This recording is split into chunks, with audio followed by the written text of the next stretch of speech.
ಎಲ್ಲರಿಗೂ ನಮಸ್ಕಾರ ಸ್ನೇಹಿತರೆ.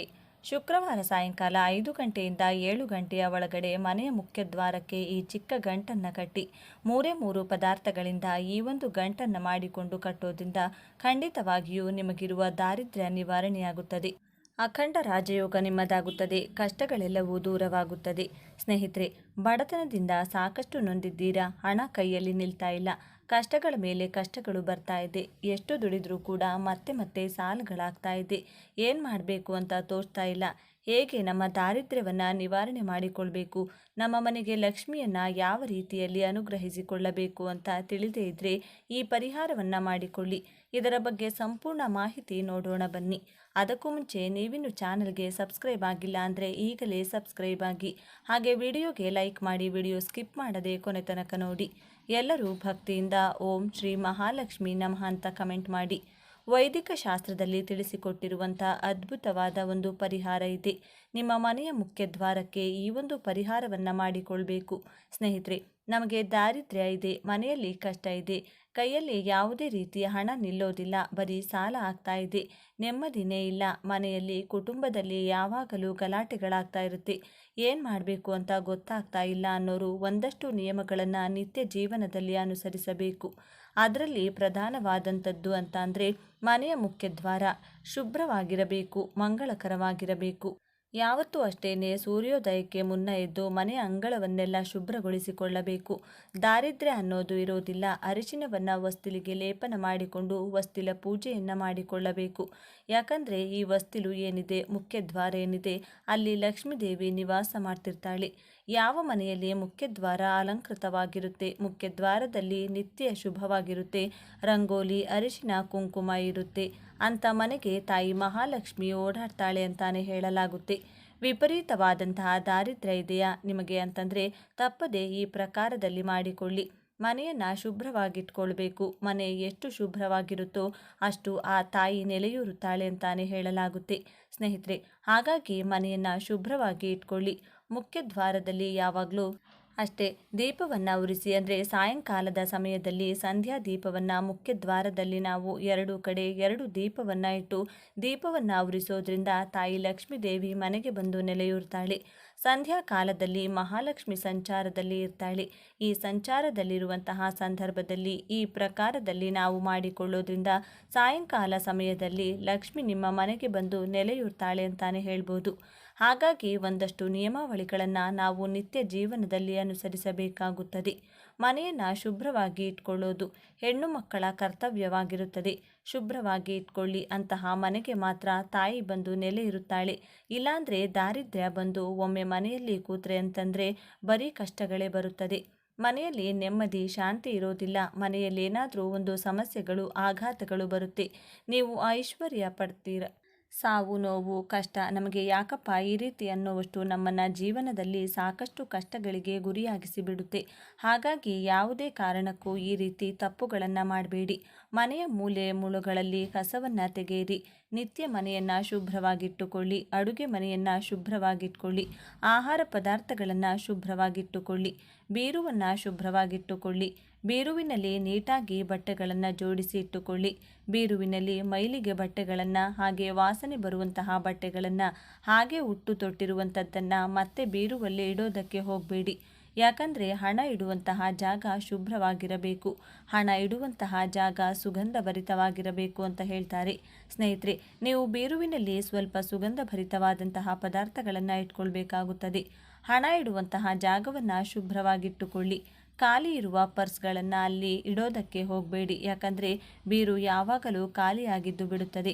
ಹಾಗೆ ಹಣವನ್ನು ನಾವು ಆಕರ್ಷಣೆ ಮಾಡಿಕೊಳ್ಳಲು ಸಾಕಷ್ಟು ರೀತಿಯ ತಂತ್ರಗಳನ್ನು ಮಾಡಿಕೊಳ್ಳಬಹುದು. ಹಣ ಆಕರ್ಷಣೆಗೆ ಅಂತ ನಾನಾ ರೀತಿಯ ತಂತ್ರಗಳನ್ನು ತಿಳಿಸಿಕೊಟ್ಟಿದ್ದೇನೆ. ಸ್ನೇಹಿತರೆ, ವಿಡಿಯೋದಲ್ಲಿ ನೀವು ನೋಡಿದರೆ ನಿಮಗೆ ಗೊತ್ತಾಗುತ್ತದೆ. ಈ ಪ್ರಕಾರದಲ್ಲಿ ನೀವು ಮಾಡಿಕೊಳ್ಳಬಹುದು. ಅದೇ ರೀತಿಯಾಗಿ ಇವತ್ತು ಮುಖ್ಯದ್ವಾರದಲ್ಲಿ ಮೇಯ್ನಾಗಿ ನಾವು ಏನು ಮಾಡಿಕೊಳ್ಬೇಕು, ಮುಖ್ಯದ್ವಾರದಲ್ಲಿ ಲಕ್ಷ್ಮಿನ ಆಕರ್ಷಣೆ ಮಾಡಿಕೊಳ್ಬೇಕು ಮನೆಗೆ ಅಂತಂದರೆ ಏನು ಮಾಡಿಕೊಳ್ಬೇಕು ಅನ್ನೋದನ್ನು ತಿಳಿಸ್ತೀನಿ. ಶುಕ್ರವಾರ ಅನ್ನೋದು ಶುಭಪ್ರದಾಯಕವಾದಂತಹ ದಿನ. ಲಕ್ಷ್ಮಿ ಆ ದಿನ ಸಂಚಾರದಲ್ಲಿರುತ್ತಾಳೆ. ಶುಕ್ರವಾರ ಲಕ್ಷ್ಮಿಗೆ ಅಂತ ಸೀಮಿತವಾದಂತಹ ಅಂಕಿತವಾದಂತಹ ದಿನ. ಈ ದಿನ ಲಕ್ಷ್ಮಿಯನ್ನು ನಾವು ಆರಾಧನೆ ಮಾಡ್ತೀವಿ. ಲಕ್ಷ್ಮಿಯನ್ನು ಭಕ್ತಿ ಶ್ರದ್ಧೆಯಿಂದ ಆರಾಧನೆ ಮಾಡ್ತೀವಿ. ಲಕ್ಷ್ಮಿಗೆ ಈ ದಿನ ಅಂದರೆ ಪ್ರತ್ಯೇಕವಾಗಿ ಶುಕ್ರವಾರಕ್ಕೆ ಒಮ್ಮೆ ಆದರೂ ಸರಿ ಅಮ್ಮನವರಿಗೆ ಸೆಪರೇಟ್ ಆಗಿ ನೀವು ದೀಪಾರಾಧನೆ, ತುಪ್ಪದ ದೀಪಾರಾಧನೆಯನ್ನು ನೀವು ಮಾಡಬೇಕಾಗುತ್ತದೆ ಸ್ನೇಹಿತರೆ. ತುಪ್ಪದ ದೀಪಾರಾಧನೆಯನ್ನು ಮಾಡಿದರೆ ಆ ತಾಯಿ ಒಲಿದು ಬರ್ತಾಳೆ, ಆ ತಾಯಿ ಅನುಗ್ರಹಿಸುತ್ತಾಳೆ ಅಂತಾನೆ ಹೇಳಲಾಗುತ್ತದೆ. ಹಾಗಾಗಿ ತುಪ್ಪದ ದೀಪಾರಾಧನೆಯನ್ನು ತಪ್ಪದೆ ಮಾಡಿಕೊಳ್ಳಿ. ಈ ರೀತಿಯಲ್ಲಿ ಮಾಡಿಕೊಂಡು ಸಾಯಂಕಾಲ ನಾನು ತಿಳಿಸಿಕೊಡುವಂತಹ ಈ ಒಂದು ತಂತ್ರವನ್ನು ಮಾಡಿಕೊಳ್ಳಿ. ನೀವು ಮೊದಲು ಮುಖ್ಯ ದ್ವಾರವನ್ನೆಲ್ಲ ಶುಭ್ರವಾಗಿಟ್ಕೊಳ್ಳಿ. ಯಾಕಂದರೆ ಮುಖ್ಯ ದ್ವಾರದಲ್ಲಿ ಧೂಳು ಇಲ್ಲದ ಹಾಗೆ ಅದನ್ನು ಒರೆಸಿ ಕ್ಲೀನಾಗಿ ನೀವು ಇಟ್ಟುಕೊಳ್ಳಬೇಕು. ಮುಖ್ಯ ದ್ವಾರಕ್ಕೆ ಮೇನಾಗಿ ನೀವು ಅದನ್ನು ಒರೆಸಿಕೊಂಡ ನಂತರ ಶುಕ್ರವಾರ ದಿನ ಮುಖ್ಯ ದ್ವಾರಕ್ಕೆ ಸ್ವಸ್ತಿಕ್ ಚಿತ್ರವನ್ನು ಬರೆಯಿರಿ. ಸ್ವಸ್ತಿಕ್ ಚಿತ್ರ ಧನಾಕರ್ಷಣೆಯನ್ನು ಮಾಡುತ್ತದೆ, ಲಕ್ಷ್ಮಿ ಅನುಗ್ರಹ ಇರುತ್ತದೆ. ದೇವಾನುದೇವತೆಗಳನ್ನು ಆಕರ್ಷಿಸುವಂತಹದ್ದು ಸ್ವಸ್ತಿಕ್ ಚಿತ್ರಕ್ಕೆ ಅಂತಹ ಒಂದು ಶಕ್ತಿ ಇದೆ. ತಾಂತ್ರಿಕ ಶಾಸ್ತ್ರದಲ್ಲಿ ಸ್ವಸ್ತಿಕ್ ಚಿತ್ರ ಅಂದರೆ ಅತ್ಯಂತ ಅದ್ಭುತವಾದಂಥದ್ದು ಅಂತಾನೆ ಹೇಳಲಾಗುತ್ತೆ. ಹಾಗಾಗಿ ಸ್ವಸ್ತಿಕ್ ಚಿತ್ರವನ್ನು ಅರಿಶಿನದಿಂದ ಬರೆಯಿರಿ. ಅರಿಶಿನದಿಂದ ಯಾವ ಪ್ರಕಾರದಲ್ಲಿ ಬರಿಬೇಕು ಅಂದರೆ ಸ್ವಲ್ಪ ಅರಿಶಿನ ಹಾಗೆ ಅದರ ಜೊತೆಗೆ ಒಂದು ಚೂರು ಗಂಧದ ಪುಡಿಯನ್ನು ಹಾಕಿಕೊಳ್ಳಬೇಕು. ಎರಡನ್ನ ನೀವು ಮಿಶ್ರಣ ಮಾಡಿಕೊಳ್ಳಿ. ಸ್ವಲ್ಪ ಗಂಗಾ ಜಲದ ಜೊತೆಗೆ ಮಿಶ್ರಣ ಮಾಡಿಕೊಂಡು ಆ ಒಂದು ಸುಗಂಧ ಭರಿತವಾದಂತಹ ಅರಿಶಿನದಿಂದ ನೀವು ಸ್ವಸ್ತಿಕ್ ಚಿತ್ರವನ್ನು ಬರೆದು ಆ ಸ್ವಸ್ತಿಕ್ ಚಿತ್ರಕ್ಕೆ ಸ್ವಲ್ಪ ಕುಂಕುಮದ ಬೊಟ್ಟುಗಳನ್ನು ಇಡಿ ಸ್ನೇಹಿತರೆ. ಈ ಪ್ರಕಾರದಲ್ಲಿ ಮಾಡಿಕೊಳ್ಳಿ. ಆ ನಂತರವಾಗಿ ನಾನು ತಿಳಿಸಿಕೊಟ್ಟಂತಹ ಈ ಒಂದು ಪರಿಹಾರವನ್ನು ಮಾಡಿಕೊಳ್ಳಿ. ಇದಕ್ಕೆ ಬಹಳ ಸಿಂಪಲ್ ಆಗಿ ಬೇಕಾಗಿರುವಂತಹ ಪದಾರ್ಥಗಳು ನಿಮ್ಮ ಮನೆಯಲ್ಲೇ ಸಿಗುವಂತಹ ಸುಲಭವಾಗಿ ಖರ್ಚಿಲ್ಲದೆ ಮಾಡಿಕೊಳ್ಳುವಂತಹ ಪದಾರ್ಥಗಳು. ಅದರಲ್ಲಿ ಮುಖ್ಯವಾದಂತಹ ಪದಾರ್ಥ ಅಂದರೆ ಶುಕ್ರವಾರದ ದಿನ ಕೆಂಪು ಬಣ್ಣದ ವಸ್ತ್ರವನ್ನು ತೆಗೆದುಕೊಳ್ಳಿ ಸ್ನೇಹಿತರೆ. ಕೆಂಪು ಬಣ್ಣದ ವಸ್ತ್ರ ಹೊಸದಾಗಿರಬೇಕು, ಶುಭ್ರವಾಗಿರಬೇಕು, ಚೆನ್ನಾಗಿ ಒಣಗಿರಬೇಕು. ಆ ಥರದಾದಂತಹ ಒಂದು ಬಟ್ಟೆಯನ್ನು ತೆಗೆದುಕೊಳ್ಳಿ. ಒಂದು ಕರ್ಚೀಫ್ ಗಾತ್ರ ಅಂತ ಹೇಳ್ಬೋದು, ಅಷ್ಟನ್ನು ತೆಗೆದುಕೊಂಡು ಅದರಲ್ಲಿ ನೀವು ಒಂದು ನಾಣ್ಯವನ್ನು ತೆಗೆದುಕೊಳ್ಳಿ. ಒಂದು ನಾಣ್ಯ, ಹಾಗೆ ಅದರ ಜೊತೆಗೆ ಒಂದೇ ಒಂದು ಅರಿಶಿನದ ಕೊಂಬು, ಹಾಗೆ ಅದರ ಜೊತೆಗೆ ಒಂದೇ ಒಂದು ಬಟ್ಟಲು ಅಡಿಕೆ. ಇದಕ್ಕೆ ಸ್ವಲ್ಪ ಯಾವುದಾದರೂ ಸುಗಂಧ ದ್ರವ್ಯ, ಸೆಂಟ್ ಅನ್ನೋದನ್ನು ಏನು ಹೇಳ್ತೀವಿ ಅದನ್ನು ನೀವು ಸೇರಿಸಿಕೊಳ್ಳಬಹುದು.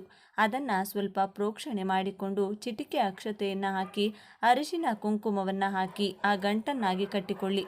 ಈ ಗಂಟನ್ನು ಕಟ್ಟಿಕೊಂಡು ಲಕ್ಷ್ಮಿ ಫೋಟೋ ಮುಂದೆ ಪೂಜೆ ಮಾಡಬೇಕಾದ್ರೇ ಅದನ್ನು ಇಟ್ಬಿಡಿ. ಈ ಪರಿಹಾರವನ್ನು ನನ್ನ ಹಣಕಾಸಿನ ವೃದ್ಧಿಗಾಗಿ ನಾನು ಮಾಡಿಕೊಳ್ತಿದ್ದೀನಿ. ತಾಯಿ, ನೀನು ನಮ್ಮ ಮನೆಯಲ್ಲಿ ಯಾವತ್ತೂ ಶಾಶ್ವತವಾಗಿ ನೆಲೆಯೂರುವಂತಹ ಸಂಕಲ್ಪ ಪೂರ್ವಕವಾಗಿ ಮಾಡಿಕೊಂಡ ನಂತರ ಸಾಯಂಕಾಲ 5 ಗಂಟೆಯಿಂದ 7 ಗಂಟೆಯ ಒಳಗೆ ಈ ಒಂದು ಸಂಧ್ಯಾ ಕಾಲ ಏನಿದೆ ನೋಡಿ, ಗೋಧೂಳಿ ಸಮಯ, ಈ ಸಮಯದಲ್ಲಿ ನಿಮ್ಮ ಮನೆಯ ಮುಖ್ಯ ದ್ವಾರಕ್ಕೆ ಇದನ್ನು ಕಟ್ಟಿಬಿಡಿ ಸ್ನೇಹಿತರೆ. ಕಟ್ಟಿ ಪ್ರತಿನಿತ್ಯ ನೀವು ಒಂದು ಹೂವನ್ನು ಇಟ್ಟು ನಿತ್ಯ ದೀಪಾರಾಧನೆ ಮಾಡುವಂಥ ಸಂದರ್ಭದಲ್ಲಿ ಅದಕ್ಕೂ ಕೂಡ ಧೂಪ ದೀಪಗಳನ್ನು ತೋರಿಸಿಕೊಂಡು ಈ ಪ್ರಕಾರದಲ್ಲಿ ಮಾಡಿಕೊಳ್ಳಿ. ಪ್ರತಿ ಶುಕ್ರವಾರ ನೀವು ಬದಲಾಯಿಸುವಂಥದ್ದೇನಿಲ್ಲ. ಒಂದು 15 ದಿನಕ್ಕೊಮ್ಮೆ, ತಿಂಗಳಿಗೊಮ್ಮೆ ಬದಲಾಯಿಸಿದ್ರೂ ಕೂಡ ಆಗುತ್ತೆ. ಈ ರೀತಿ ಮಾಡಿಕೊಂಡ ನಂತರ ನಿಮಗೆ ಖಂಡಿತವಾಗಿಯೂ ಅತ್ಯಂತ ಅದ್ಭುತವಾಗಿ ನಿಮಗೆ ಅದೃಷ್ಟ ಬರ್ತಾ ಇರುತ್ತೆ. ಈ ವಸ್ತುಗಳನ್ನು ನೀವು ₹1 ನಾಣ್ಯ ಏನಿರುತ್ತೆ ನೋಡಿ, ಅದನ್ನು ನೀವು ಯಾವುದಾದರೂ ದೇವಾಲಯದ ಹುಂಡಿಯಲ್ಲಿ ಹಾಕಿಕೊಳ್ಳಿ. ಬದಲಾಯಿಸಿದ ನಂತರ ಅರಿಶಿನದ ಕೊಂಬು, ಅಡಿಕೆಯನ್ನು ನೀವು ಯಾವುದಾದರೂ ಗಿಡದ ಹತ್ರ ಹಾಕಿಕೊಳ್ಳಿ ಸ್ನೇಹಿತರೆ. ಇಷ್ಟು ಸಿಂಪಲ್ ಆಗಿ ಮಾಡಿಕೊಳ್ಳುವಂಥದ್ದು. ಈ ಚಿಕ್ಕ ಪರಿಹಾರ ಮಾಡಿಕೊಂಡು ನೋಡಿ, ನಿಮ್ಮ ಜೀವನದಲ್ಲಿ ನೀವು ಮುಟ್ಟಿದ್ದೆಲ್ಲವೂ ಬಂಗಾರವಾಗುತ್ತದೆ, ಕಷ್ಟಗಳೆಲ್ಲವೂ ದೂರವಾಗುತ್ತದೆ, ಬಡತನ ಹೋಗಿ ಶ್ರೀಮಂತಿಕೆಯ ಜೀವನ ನಿಮ್ಮದಾಗುತ್ತದೆ. ಸರಿ ಸ್ನೇಹಿತರೆ, ಈ ಮಾಹಿತಿ ನಿಮಗೆ ತುಂಬ ಉಪಯುಕ್ತವಾಗಿದೆ ಎಂದು ಭಾವಿಸ್ತೇನೆ. ಈ ಮಾಹಿತಿಯನ್ನು ತಪ್ಪದೆ ಲೈಕ್ ಮಾಡಿ, ಶೇರ್ ಮಾಡಿ. ನೀವು ಹೊಸಬರಾಗಿದ್ದರೆ ನಮ್ಮ ಈ ಚಾನಲ್ಗೆ ಈ ಕೂಡಲೇ ಸಬ್ಸ್ಕ್ರೈಬ್ ಮಾಡಿಕೊಳ್ಳಿ. ನಮ್ಮ ಹೊಸ ಮಾಹಿತಿಯನ್ನು ತಿಳಿಯಲು ಪಕ್ಕದಲ್ಲಿರುವ ಬೆಲ್ ಐಕಾನ್ ಕ್ಲಿಕ್ ಮಾಡಿ. ಒಂದು ಸಲ ಪಾರ್ವತಿ ದೇವಿ ಪರಮೇಶ್ವರನ ಹತ್ತಿರ, ಪ್ರಭು, ಯಾವ ಮಹಿಳೆಯರು ಶಿವಲಿಂಗಕ್ಕೆ ಅಭಿಷೇಕ ಮಾಡಬಹುದು, ಯಾವ ಮಹಿಳೆಯರು ಮಾಡುವಂತಿಲ್ಲ ಎಂದು ಕೇಳಿದರು.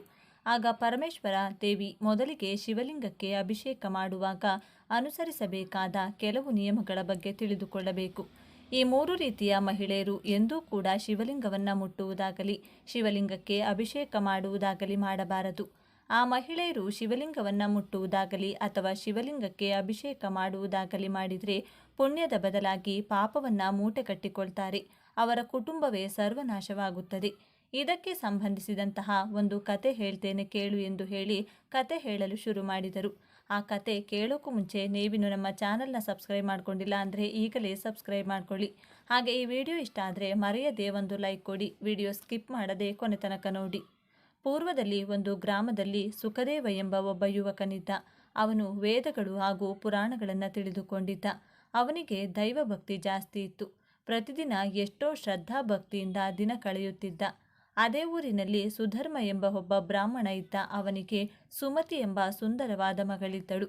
ಅವಳು ಪರಮೇಶ್ವರನ ಪರಮ ಭಕ್ತಿ. ಪ್ರತಿದಿನ ಕಾರ್ತಿಕ ಮಾಸದಲ್ಲಿ ವ್ರತ ಮಾಡುತ್ತಾ ಶಿವಲಿಂಗಕ್ಕೆ ಅಭಿಷೇಕ ಮಾಡುತ್ತಿದ್ದಳು. ಸುಮತಿಗಾಗಿ ಸುಧರ್ಮ ಒಳ್ಳೆಯ ವರನಿಗಾಗಿ ಹುಡುಕಾಡುತ್ತಿದ್ದ. ಆಗ ಸುಧರ್ಮನ ಹೆಂಡತಿ ಸುಖದೇವನ ಬಗ್ಗೆ ಗಂಡನಿಗೆ ಹೇಳಿದಳು. ಸುಖದೇವನಂತ ಒಳ್ಳೆಯ ಯುವಕನೊಂದಿಗೆ ನಮ್ಮ ಮಗಳ ಮದುವೆ ಮಾಡಿದರೆ ಅವಳು ತುಂಬ ಸಂತೋಷವಾಗಿರುತ್ತಾಳೆ ಎಂದಳು. ಅವನ ಹೆಂಡತಿಯ ಮಾತುಗಳನ್ನು ಸುಧರ್ಮ ಕೂಡ ಒಪ್ಪಿಕೊಂಡ. ಇದೇ ವಿಷಯ ಮಾತನಾಡಲು ಸುಖದೇವನ ಮನೆಗೆ ಸುಧರ್ಮ ಹೋದ. ಆ ಸಮಯದಲ್ಲಿ ಸುಖದೇವ ತಂದೆ ತಾಯಿಯ ಸೇವೆ ಮಾಡುತ್ತಿದ್ದ. ಸುಖದೇವನ ತಂದೆ ತಾಯಿ ಸುಧರ್ಮನನ್ನ ಗೌರವಪೂರ್ವಕವಾಗಿ ಮನೆಯೊಳಗೆ ಕರೆದರು. ತಂದೆ ತಾಯಿಯ ಸೇವೆ ಮಾಡುತ್ತಿದ್ದ ಸುಖದೇವನನ್ನು ನೋಡಿ ಸುಧರ್ಮ ಕೂಡ ಸಂತೋಷಿಸಿದ. ಇಂತಹ ಸಂಸ್ಕಾರವುಳ್ಳ ಯುವಕನೊಂದಿಗೆ ಮಗಳ ಮದುವೆ ಮಾಡಿದರೆ ಅವಳು ಜೀವನ ಪರ್ಯಂತ ಸುಖವಾಗಿರುತ್ತಾಳೆ ಎಂದು ಸುಧರ್ಮನಿಗೆ ಅರ್ಥವಾಯಿತು. ಸುಖದೇವ ಸುಧರ್ಮನಿಗೆ ನಮಸ್ಕರಿಸಿ ಬಂದ. ಕಾರಣವನ್ನ ಕೇಳಿದ. ಅದಕ್ಕೆ ಸುಧರ್ಮ ಏನು ಮಾತನಾಡದೆ ಅವನ ಮನೆಯೆಲ್ಲ ನೋಡಲು ಶುರು ಮಾಡಿದ. ಆ ಮನೆ ಎಷ್ಟೋ ಪವಿತ್ರವಾಗಿ ಪರಿಶುದ್ಧವಾಗಿ ಕಾಣಿಸುತ್ತಿತ್ತು. ದೇವರ ಮನೆಯೊಳಗೆ ಒಂದು ಶಿವಲಿಂಗ ಕೂಡ ಇತ್ತು. ದೇವರ ಮನೆ ನೋಡಿದರೆ ದೇವಸ್ಥಾನ ನೋಡಿದಂತಹ ಅನುಭವ ಆಗುತ್ತಿತ್ತು. ಇದೆಲ್ಲ ನೋಡಿದ ಸುಧರ್ಮನಿಗೆ ಸುಖದೇವ ಮಾತ್ರವೇ ಅವನ ಅಳಿಯನಾಗಲು ಯೋಗ್ಯ ಅನಿಸಿತು. ಇನ್ನು ಆಲಸ್ಯ ಮಾಡದೆ ಸುಧರ್ಮ ಸುಖದೇವ ಹಾಗೂ ಅವನ ತಂದೆ ತಾಯಿಯೊಂದಿಗೆ, ನಾನು ನಿಮ್ಮ ಮನೆಗೆ ಬರಲು ಕಾರಣ, ನನ್ನ ಮಗಳಾದ ಸುಮತಿಗೆ ವರನನ್ನು ಹುಡುಕುತ್ತಿದ್ದೇವೆ. ಅವಳಿಗೆ ಸುಖದೇವನೇ ಸರಿಯಾದ ಜೋಡಿ ಎಂದು ತೀರ್ಮಾನಿಸಿಕೊಂಡು ವರನನ್ನ ಕೇಳಲು ಬಂದೆ ಎಂದ. ಸುಧರ್ಮ ಆ ಮಾತನ್ನು ಕೇಳಿ ಸುಖದೇವನ ತಂದೆ ತಾಯಿ ಎಷ್ಟೋ ಸಂತೋಷಪಟ್ಟರು. ತಂದೆ ತಾಯಿ ಸುಖದೇವನನ್ನ ಮದುವೆಗೆ ಒಪ್ಪಿಸಿದರು. ಸುಮತಿಯ ಸೌಂದರ್ಯ ನೋಡಿದ ಸುಖದೇವ ಕೂಡ ಅಷ್ಟೊಂದು ಸುಂದರವಾದ ಯುವತಿ ತನ್ನ ಪತ್ನಿ ಆಗುತ್ತಿರುವುದಕ್ಕೆ ತುಂಬಾನೇ ಸಂತೋಷಿಸಿದ. ಗುರುಹಿರಿಯರ ಸಮ್ಮಕ್ಷದಲ್ಲಿ ಆಡಂಬರವಾಗಿ ಇಬ್ಬರ ಮದುವೆ ನಡೆಯಿತು. ಸುಮತಿ ಅತ್ತೆಯ ಮನೆಗೆ ಕಾಲಿಟ್ಟಲು. ಗಂಡನ ಮನೆಯಲ್ಲಿ ಎಷ್ಟೋ ಸುಖ ಸಂತೋಷದಿಂದ ಬದುಕುತ್ತಿದ್ದಳು. ಸುಮತಿಗೆ ಒಳ್ಳೆಯ ಪತಿವ್ರತೆ ಹಾಗೂ ಗೃಹಿಣಿಗೆ ಇರಬೇಕಾದಂತಹ ಎಲ್ಲ ಗುಣಲಕ್ಷಣಗಳಿತ್ತು. ಅವಳು ಮನೆಯನ್ನ ಅಚ್ಚುಕಟ್ಟಾಗಿ ನೋಡಿಕೊಳ್ಳುತ್ತಿದ್ದಳು. ಅತ್ತೆ ಮಾವನನ್ನ ಗೌರವಿಸುತ್ತಿದ್ದಳು. ಗಂಡನನ್ನ ಪ್ರೀತಿಸುತ್ತಿದ್ದಳು. ಪರಪುರುಷರನ್ನ ಕಣ್ಣೆತ್ತಿಯೂ ಕೂಡ ನೋಡುತ್ತಿರಲಿಲ್ಲ. ಎಲ್ಲವನ್ನೂ ಅಷ್ಟೊಂದು ಅಚ್ಚುಕಟ್ಟಾಗಿ ಮಾಡುತ್ತಿದ್ದ ಸುಮತಿಯ ಮನೆಯಲ್ಲಿ ಮಹಾಲಕ್ಷ್ಮಿ ಕೂಡ ಸ್ಥಿರವಾಗಿ ನೆಲೆಸಿದಳು. ಯಾವ ಮಹಿಳೆ ಸತ್ಯ, ಧರ್ಮ, ನ್ಯಾಯ, ನೀತಿ, ಶುಚಿ, ಶುಭ್ರತೆ, ತಾಳ್ಮೆಯಿಂದ ಇರುತ್ತಾಳೋ ಆ ಹೆಣ್ಣಿರುವ ಮನೆಯಲ್ಲಿ ಮಹಾಲಕ್ಷ್ಮಿ ಇರಲು ಇಷ್ಟಪಡುತ್ತಾಳೆ. ಆ ರೀತಿ ಎಷ್ಟೋ ಸಂತೋಷವಾಗಿದ್ದಂತಹ ಮನೆ ಸುಮತಿ ಮಾಡಿದ ಚಿಕ್ಕ ತಪ್ಪಿನಿಂದ ನಾಶವಾಯಿತು. ಕಡುಬಡತನದ ಅನುಭವಿಸಬೇಕಾಯಿತು. ಅವಳು ಮಾಡಿದ ತಪ್ಪೇನೆಂದರೆ ಶ್ರಾವಣ ಮಾಸದ ಮೊದಲನೇ ದಿನ ಅಮಾವಾಸ್ಯೆಯಿಂದ ಶುರುವಾಗಿತ್ತು. ಆ ದಿನದಂದು ಸುಮತಿ ತಿಳಿಯದೆ ಹೆಚ್ಚಾಗಿ ಈರುಳ್ಳಿ ಬಳಸಿ ಅಡುಗೆ ತಯಾರಿಸಿದಳು. ಅದರ ಜೊತೆ ಸೈಂಧವ ಲವಣವನ್ನು ಕೂಡ ಬಳಸಿದಳು. ಅಡುಗೆ ತುಂಬ ರುಚಿಯಾಗಿದ್ದರಿಂದ ಮನೆಯವರೆಲ್ಲ ಸ್ವಲ್ಪ ಹೆಚ್ಚಾಗಿಯೇ ಊಟ ತಿಂದರು. ಮಾರನೇ ದಿನ ಬೆಳಿಗ್ಗೆ ಕೂಡ ರಾತ್ರಿ ಉಳಿದ ಊಟವನ್ನು ಸುಮತಿ ಹಾಗೂ ಸುಖದೇವ ತಿಂದರು. ಅತಿ ಹೆಚ್ಚು ಈರುಳ್ಳಿ ಸೇವಿಸಿದ್ದರಿಂದ ಅವರಲ್ಲಿ ಕಾಮಭಾವನೆ ಹೆಚ್ಚಾಯಿತು.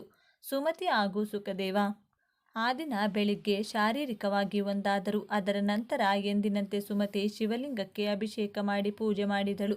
ಸುಮತಿ ಪ್ರತಿದಿನ ಸ್ನಾನ ಮಾಡಿಕೊಂಡು ಶ್ರದ್ಧಾಭಕ್ತಿಯಿಂದ ಶಿವನ ಪೂಜೆ ಮಾಡುತ್ತಿದ್ದಳು.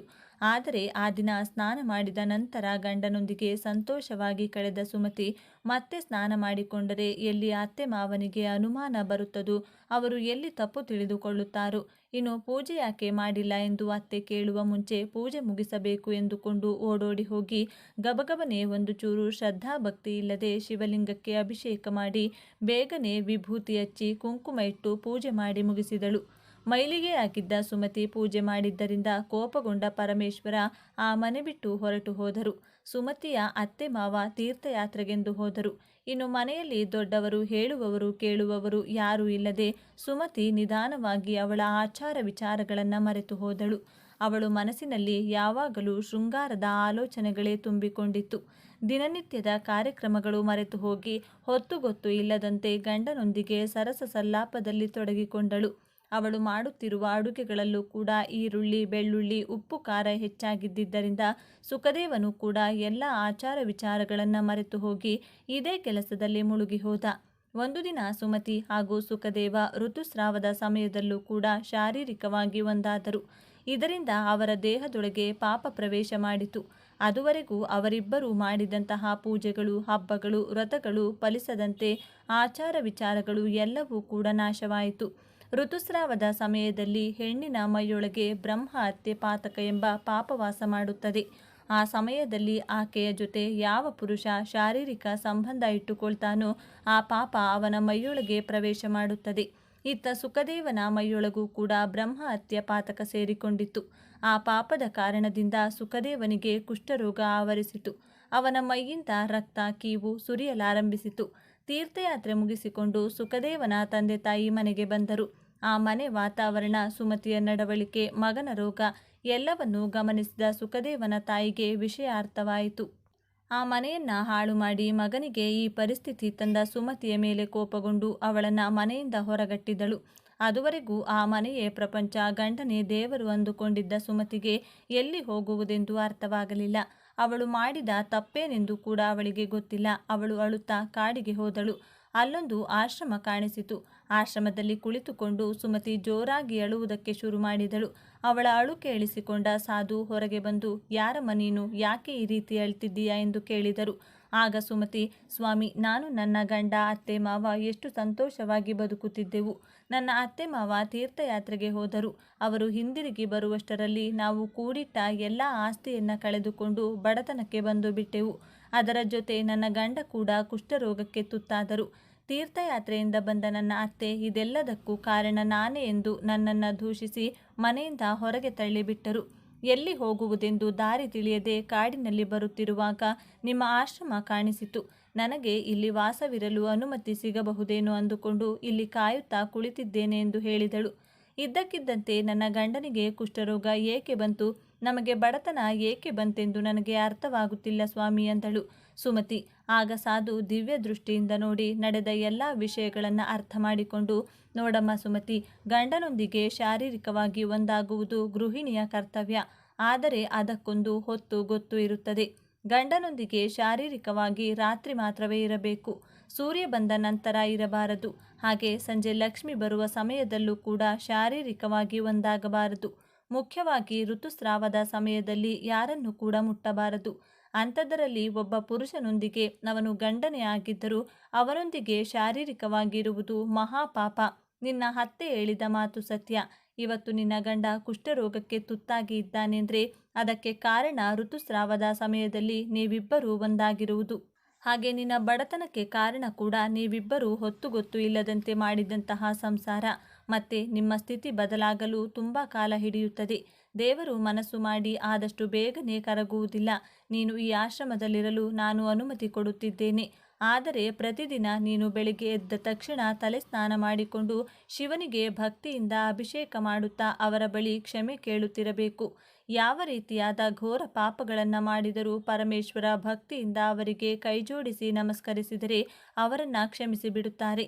ಹಾಗಾಗಿ ನೀನು ಮಾಡಿರುವ ಪಾಪಗಳಿಗೆ ಪ್ರಾಯಶ್ಚಿತವಾಗಿ 1 ವರ್ಷದ ಕಾಲ ಶಿವನಿಗೆ ಪ್ರತಿದಿನ ಶ್ರದ್ಧಾಭಕ್ತಿಯಿಂದ ಅಭಿಷೇಕ ಮಾಡುತ್ತಿರು ಅಂದರು ಸಾಧು. ಸಾಧು ಅವರು ಹೇಳಿದ ಪ್ರಕಾರ ಸುಮತಿ ಪ್ರತಿದಿನ ಎದ್ದ ತಕ್ಷಣ ಸ್ನಾನ ಮಾಡಿಕೊಂಡು ಮಡಿಬಟ್ಟೆಯಲ್ಲೇ ಶಿವನಿಗೆ ನೀರಿನಿಂದ ಅಭಿಷೇಕ ಮಾಡಿ ಬಿಲ್ವ ಪತ್ರೆಗಳಿಂದ ಅರ್ಚನೆ ಮಾಡುತ್ತಿದ್ದಳು.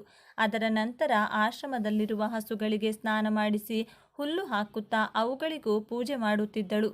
ಇದೇ ರೀತಿ 1 ವರ್ಷ ಮುಗಿದು ಹೋಯಿತು. ಅದುವರೆಗೂ ಪರಮೇಶ್ವರ ಕೂಡ ಅವಳನ್ನು ಪರೀಕ್ಷಿಸುತ್ತಿದ್ದರು. ಸುಮತಿಯಲ್ಲಿ ಉಂಟಾದ ಬದಲಾವಣೆಗಳನ್ನು ಗಮನಿಸಿದ ಸಾಧು ಒಂದು ದಿನ ಸುಮತಿಯನ್ನು ಕರೆದು, ಮಗಳೇ ಸುಮತಿ, ನಿನಗೆ ಕೆಲವು ವಿಚಾರಗಳನ್ನು ಹೇಳುತ್ತೇನೆ ಕೇಳು. ಶ್ರಾವಣ ಮಾಸದಲ್ಲಿ ಈರುಳ್ಳಿ, ಬೆಳ್ಳುಳ್ಳಿ ಮುಂತಾದ ಪದಾರ್ಥಗಳನ್ನು ತಿನ್ನಬಾರದು. ಶಿವನ ಪೂಜೆ ಮಾಡುವಾಗ ಶಿವಲಿಂಗಕ್ಕೆ ಮರೆತು ಕೂಡ ತುಳಸಿ ಎಲೆಗಳನ್ನು ಸಮರ್ಪಿಸಬಾರದು. ಶಿವಲಿಂಗದ ಮೇಲೆ ಅರಿಶಿನ ಕುಂಕುಮ ಹಚ್ಚಬಾರದು. ಶಿವಲಿಂಗದ ಮುಂದೆ ಕುಳಿತುಕೊಂಡು ಶಂಕುಧ್ವನಿ ಮಾಡಬಾರದು.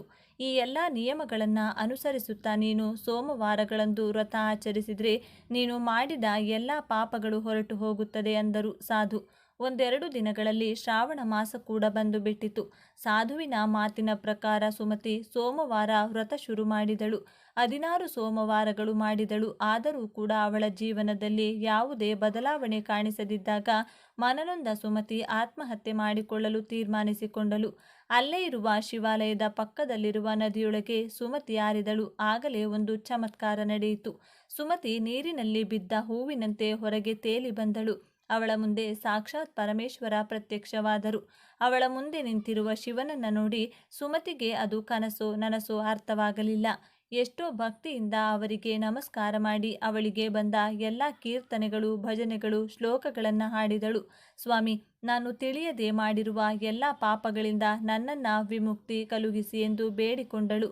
ಆಗ ಪರಮೇಶ್ವರ, ಸುಮತಿ, ನೀನು ತಿಳಿಯದೆ ದೊಡ್ಡ ಪಾಪವನ್ನ ಮಾಡಿಬಿಟ್ಟೆ. ಶ್ರಾವಣ ಮಾಸದಲ್ಲಿ ಮಾಂಸಾಹಾರಕ್ಕೆ ಸಮಾನವಾದ ಈರುಳ್ಳಿ, ಬೆಳ್ಳುಳ್ಳಿ ತಿನ್ನುವುದು ಮಾತ್ರವಲ್ಲದೆ ಆ ಅಡುಗೆಯನ್ನ ಮಾರನೇ ದಿನ ಕೂಡ ಇಟ್ಕೊಂಡು ಹಲಸಿದ ಪದಾರ್ಥಗಳನ್ನು ದಂಪತಿಗಳು ತಿಂದಿದ್ದೀರಿ. ಆ ಕಾರಣದಿಂದಾಗಿ ನಿಮ್ಮೊಳಗೆ ಕಾಮಸಿಕ ಭಾವನೆ ಹೆಚ್ಚಾಯಿತು. ನಿಮ್ಮೊಳಗೆ ಕ್ರಮೇಣ ಕಾಮ ಕೋರಿಕೆಗಳು ಬೆಳೆಯಿತು. ನಿನ್ನ ಗಂಡನೊಂದಿಗೆ ಶಾರೀರಿಕವಾಗಿ ಇದ್ದ ನಂತರ ಸ್ನಾನ ಮಾಡದೆ ನನ್ನನ್ನು ಮುಟ್ಟಿ ಅಪರಾಧ ಮಾಡಿದೆ. ಅದು ಮಾತ್ರವಲ್ಲದೆ ಋತುಸ್ರಾವದ ಸಮಯದಲ್ಲೂ ಕೂಡ ನೀನು ಗಂಡನೊಂದಿಗೆ ಶಾರೀರಿಕವಾಗಿದ್ದೆ. ಯಾವಾಗ ಗಂಡ ಹೆಂಡತಿ ಶಾರೀರಿಕವಾಗಿ ಒಂದಾಗುತ್ತಾರೋ ಆಗ ಅವರಿಬ್ಬರ ಶರೀರವು ಅಪವಿತ್ರವಾಗುತ್ತದೆ. ಅಂತಹ ಸಮಯದಲ್ಲಿ ತಲೆಸ್ನಾನ ಮಾಡದೆ ಶಿವಲಿಂಗವನ್ನ ಯಾವ ಪರಿಸ್ಥಿತಿಯಲ್ಲೂ ಮುಟ್ಟಬಾರದು. ನೀನು ಆ ರೀತಿ ಮುಟ್ಟಿದ ಕಾರಣ ನಿನ್ನ ಶರೀರದೊಳಗೆ ಮಹಾಮೋಹವೆಂಬ ಭೂತ ಪ್ರವೇಶ ಮಾಡಿತು. ಅದರ ಕಾರಣದಿಂದ ನೀನು ಹಾಗೂ ನಿನ್ನ ಗಂಡ ಮೋಹದಲ್ಲಿ ಮುಳುಗಿ ಹೋಗುವಂತಾಯಿತು. ಇದೇ ಕಾರಣದಿಂದಲೇ ಋತುಸ್ರಾವದ ಸಮಯದಲ್ಲೂ ಕೂಡ ನೀವು ನಿಮ್ಮ ಕಾಮ ಕೋರಿಕೆಗಳನ್ನು ಕಟ್ಟಿಹಾಕಲು ಸಾಧ್ಯವಾಗಲಿಲ್ಲ. ದೇವರ ಅನುಗ್ರಹಕ್ಕೆ ಗುರಿಯಾಗಿದ್ದೀರಿ. ಆ ಕಾರಣದಿಂದ ನಿನ್ನ ಗಂಡ ಕುಷ್ಠರೋಗಕ್ಕೆ ತುತ್ತಾದ. ಆ ಸಾಧುವಿನ ಆದೇಶದ ಮೇರೆಗೆ 1 ವರ್ಷದ ಕಾಲ ನೀನು ಬ್ರಹ್ಮಚರ್ಯ ಪಾಲಿಸುತ್ತಾ ಶ್ರದ್ಧಾಭಕ್ತಿಯಿಂದ ನನ್ನ ವ್ರತ ಮಾಡಿದೆ. 16 ಸೋಮವಾರಗಳ ಕಾಲ ವ್ರತ ಕೂಡ ನಿಷ್ಠೆಯಿಂದ ಮಾಡಿದೆ. ಹಾಗಾಗಿ ನೀನು ನಿನ್ನ ಪಾಪಗಳಿಂದ ವಿಮುಕ್ತಿ ಪಡೆದುಕೊಂಡಿರುವೆ ಎಂದರು ಪರಮೇಶ್ವರ. ಆಗ ಸುಮತಿ ಕೃತಜ್ಞತೆ ಹೇಳುತ್ತಾ, ಸ್ವಾಮಿ, ನನ್ನದೊಂದು ಸಂದೇಹವಿದೆ. ಯಾವ ರೀತಿಯಾದ ಮಹಿಳೆಯರು ಶಿವಲಿಂಗಕ್ಕೆ ಅಭಿಷೇಕ ಮಾಡಬಹುದು, ಯಾವ ಮಹಿಳೆಯರು ಮಾಡಬಾರದೆಂದು ಕೇಳಿದಳು. ಆಗ ಪರಮೇಶ್ವರ, ಸುಮತಿ, ಶಿವಲಿಂಗ ನನಗೆ ಅತ್ಯಂತ ಪ್ರಿಯವಾದದ್ದು. ಅದು ನನ್ನ ರೂಪಕ್ಕೆ ಪ್ರತಿರೂಪವಿದ್ದಂತೆ. ಹಾಗಾಗಿ ಯಾವ ಪರಿಸ್ಥಿತಿಯಲ್ಲೂ ಅಪವಿತ್ರವಾಗಿರುವ ಸಮಯದಲ್ಲಿ ಶಿವಲಿಂಗವನ್ನ ಮುಟ್ಟಬಾರದು.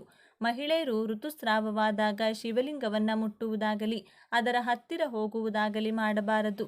ಇನ್ನು ಪುರುಷ ಹಾಗೂ ಸ್ತ್ರೀ ಶಾರೀರಿಕವಾಗಿ ಒಂದಾದ ನಂತರ ಅವರ ಶರೀರವು ಅಪವಿತ್ರವಾಗುತ್ತದೆ. ಆ ಸಮಯದಲ್ಲೂ ಕೂಡ ಶಿವಲಿಂಗವನ್ನ ಮುಟ್ಟಬಾರದು. ಪವಿತ್ರವಾದ ಅರಿಶಿನ ನೀರಿನಿಂದ ತಲೆ ಸ್ನಾನ ಮಾಡಿಕೊಂಡ ನಂತರವೇ ಒಬ್ಬ ಮಹಿಳೆ ಶಿವಲಿಂಗಕ್ಕೆ ಅಭಿಷೇಕ ಮಾಡಲು ಅರ್ಹಳಾಗುತ್ತಾಳೆ. ಯಾವ ಹೆಣ್ಣು ಗಂಡನನ್ನ ಬಿಟ್ಟು ದೂರ ಆಗಿರುತ್ತಾಳೋ, ಯಾವ ಹೆಣ್ಣು ಪರಪುರುಷನೊಂದಿಗೆ ಸಂಬಂಧ ಇಟ್ಟುಕೊಂಡಿರುತ್ತಾಳೋ, ಯಾವ ಹೆಣ್ಣು ಗಂಡನನ್ನ ಕೆಟ್ಟ ಮಾತುಗಳಿಂದ ನಿಂದಿಸುತ್ತಾಳೋ, ಯಾವ ಹೆಣ್ಣು ಪುರುಷರನ್ನು ಕಾಮದೃಷ್ಟಿಯಿಂದ ನೋಡುತ್ತಾಳೋ ಅಂತಹ ಮಹಿಳೆಯರು ಕೂಡ ಶಿವಲಿಂಗವನ್ನ ಮುಟ್ಟಬಾರದು. ಆ ರೀತಿ ಮಾಡಿದರೆ ಅವಳ ಶರೀರವು ಪಾಪದಿಂದ ತುಂಬಿ ಹೋಗುತ್ತದೆ. ಶಿವಲಿಂಗವನ್ನ ಪೂಜಿಸುವ ಅರ್ಹತೆ ಕೇವಲ ಪತಿವ್ರತೆಗಳಿಗೆ ಮಾತ್ರವೇ ಇರುತ್ತೆ. ವೇಶ್ಯ ವೃತ್ತಿಯಲ್ಲಿರುವ ಮಹಿಳೆಯರಿಗೆ ನನ್ನನ್ನು ಪೂಜಿಸುವ ಅರ್ಹತೆ ಇರುವುದಿಲ್ಲ ಅಂದರು ಪರಮೇಶ್ವರ. ಆಗ ಸುಮತಿ, ಸ್ವಾಮಿ, ನನ್ನದು ಇನ್ನೊಂದು ಕೋರಿಕೆ ಇದೆ. ಕುಷ್ಠರೋಗದಿಂದ ನರಳುತ್ತಿರುವ ನನ್ನ ಗಂಡನನ್ನು ಗುಣಪಡಿಸಿ ಎಂದು ಕೇಳಿದಳು. ಆಗ ಪರಮೇಶ್ವರ, ಸುಮತಿ, ನೀನು 1 ವರ್ಷದ ಕಾಲ ಬ್ರಹ್ಮಚರ್ಯ ಪಾಲಿಸುತ್ತಾ ನನಗೆ ಬಿಲ್ವ ಪತ್ರೆಗಳಿಂದ ಅರ್ಚನೆ ಮಾಡಿದೆ. ನನಗೆ ಬಿಲ್ವ ಪತ್ರೆಗಳೆಂದರೆ ತುಂಬ ಇಷ್ಟ. ಹಾಗಾಗಿ ನನಗೆ ಅರ್ಚನೆ ಮಾಡಿರುವ ಬಿಲ್ವ ಪತ್ರೆಯನ್ನು ಹೇಗಾದರೂ ನಿನ್ನ ಗಂಡನಿಗೆ ತಿನ್ನಿಸು. ಆಗ ನಿನ್ನ ಗಂಡ ಕುಷ್ಠರೋಗದಿಂದ ಗುಣವಾಗುತ್ತಾನೆ ಎಂದು ಹೇಳಿ ಮಾಯವಾದರು. ಪರಮೇಶ್ವರ ಹೇಳಿದ ಪ್ರಕಾರವೇ ಸುಮತಿ ಶಿವನ ಮೇಲಿರುವ ಕೆಲವು ಬಿಲ್ವ ಪತ್ರೆಗಳನ್ನು ತೆಗೆದುಕೊಂಡು ಗಂಡನ ಮನೆಗೆ ಹೋದಳು. ಅವನಿಗೆ ಸ್ನಾನ ಮಾಡಿಸಿ ಶಿವನ ವಿಭೂತಿಯನ್ನು ಹಣೆಗೆ ಹಚ್ಚಿ ಅವಳು ತಂದಿದ್ದ ಬಿಲ್ವ ಪತ್ರೆಯನ್ನು ತಿನ್ನಿಸಿದ್ದಳು. ಮರುಕ್ಷಣ ಸುಖದೇವ ಕುಷ್ಠರೋಗದಿಂದ ವಿಮುಕ್ತನಾದ. ಆ ಚಮತ್ಕಾರ ಕಂಡು ಎಲ್ಲರೂ ಕೂಡ ಆಶ್ಚರ್ಯಚಕಿತರಾದರು. ಎಲ್ಲರೂ ಸುಮತಿಯನ್ನ ಮೆಚ್ಚಿಕೊಂಡರು. ಮತ್ತೆ ಸುಮತಿಯ ಕುಟುಂಬ ಮೊದಲಿನಂತೆ ಸುಖ, ಸಂತೋಷ ಹಾಗೂ ಐಶ್ವರ್ಯದಿಂದ ತುಂಬಿಕೊಂಡಿತು. ಈ ಕಥೆಯನ್ನು ಹೇಳಿದ ನಂತರ ಪರಮೇಶ್ವರ ಪಾರ್ವತಿಯೊಂದಿಗೆ, ದೇವಿ, ಈಗ ನಿನ್ನ ಎಲ್ಲ ಪ್ರಶ್ನೆಗಳಿಗೂ ಉತ್ತರ ಸಿಕ್ಕಿದೆ ತಾನೆ ಎಂದು ಕೇಳಿದರು. ಆಗ ಪಾರ್ವತಿ ದೇವಿ ಸಿಕ್ಕಿದೆ ಎಂಬಂತೆ ತಲೆಯಾಡಿಸಿ ಪರಮೇಶ್ವರನಿಗೆ ಕೈಜೋಡಿಸಿ ನಮಸ್ಕರಿಸಿದರು. ಈ ವಿಡಿಯೋ ನಿಮಗೆ ಇಷ್ಟ ಆದರೆ ಲೈಕ್ ಮಾಡಿ, ಶೇರ್ ಮಾಡಿ, ತಪ್ಪದೆ ನಮ್ಮ ಚಾನಲ್ನ ಸಬ್ಸ್ಕ್ರೈಬ್ ಮಾಡಿಕೊಳ್ಳಿ. ಎಲ್ಲರೂ ಭಕ್ತಿಯಿಂದ ಓಂ ನಮಃ ಶಿವಾಯ ಅಂತ ಕಮೆಂಟ್ ಮಾಡಿ. ಧನ್ಯವಾದಗಳು.